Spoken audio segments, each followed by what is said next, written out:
when the salamander comes out of the waters and tells you the crocodile is sick, my fellow Kenyan, don't argue with it, and instead better believe it. Listen, when the former deputy president Rigathi Gachagua told millions of Kenyans that President William Samoei Ruto was the commander of the Rapid Support Force from South Sudan, of course, many thought that the former deputy president was on his own miasma of assumptions. But today, Rigathi's words have finally been vindicated by the United Nations. The United Nations is today reporting that President William Samoei Ruto's led government has been directly linked with the illegal supply of firearms to the youngest nation in Africa, being South Sudan. And just with that, it forces me back the question, could it be that millions of Kenyans made a very big mistake of electing a dealer and not a leader? My fellow Kenyan, and with just this report from the United Nations, I kid you not, it gives credence and going to an extent of making the former deputy president to be the only unsung hero in President William Samoei Ruto's administration. And if at all the Kenyan government facilitated the movement of illegal weapons to South Sudan, as the United Nations states, question again remains, isn't that an international crime? Imagine this, with all these international reports, but yesterday Parliament spent an entire day demonizing the former deputy president, and yet we have several pertinent issues that they can spend time discussing.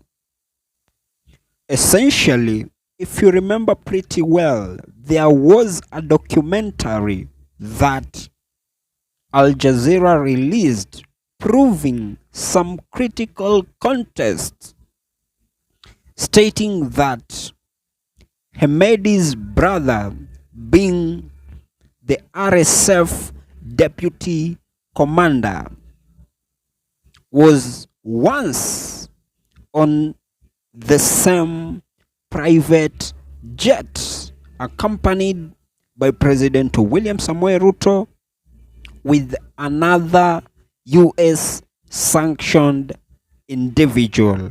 And just by that at hand, I beg to ask, isn't that clear and enough reason to question President William Samoei Ruto's integrity, if at all he has been spotted times above numbers working by hook or crook with the people of questionable integrity? Honestly, how does President William Samoei Ruto remain clean, if at all he is seen with charlatans left, right, and center?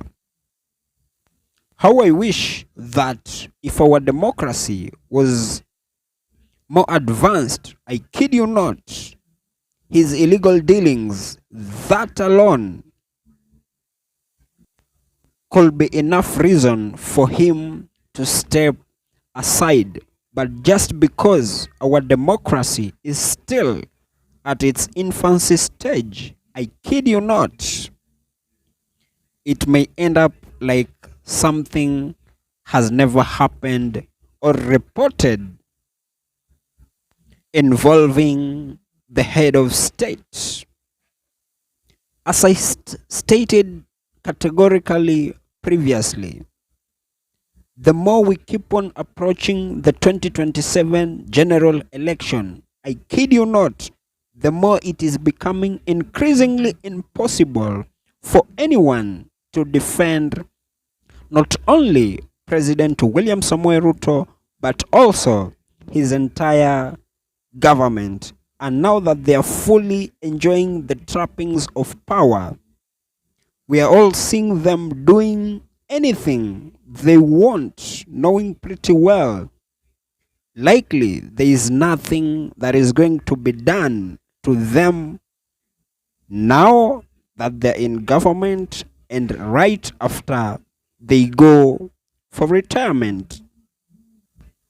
How I wish that everyone will be brought to account for all the corruption allegations they committed while they were in power as per the laws established. Because from where I sit, I strongly believe we cannot continue having a country that people loot, the public coffers dry, only for the same individuals to be let to retire in peace after looting. How I wish that the law will be able to go after all these looters, not only when they're still in power, but also even if they are on retirement. I know honestly we are not yet there, but time is coming that we will get there.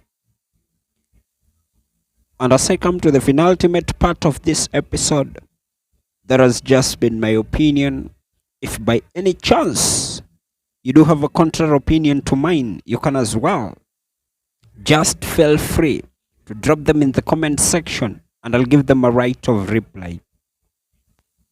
And by any chance, if you've been watching my videos and you've not subscribed, you can as well. Just consider hitting on the subscribe button. Thank you and may God bless you.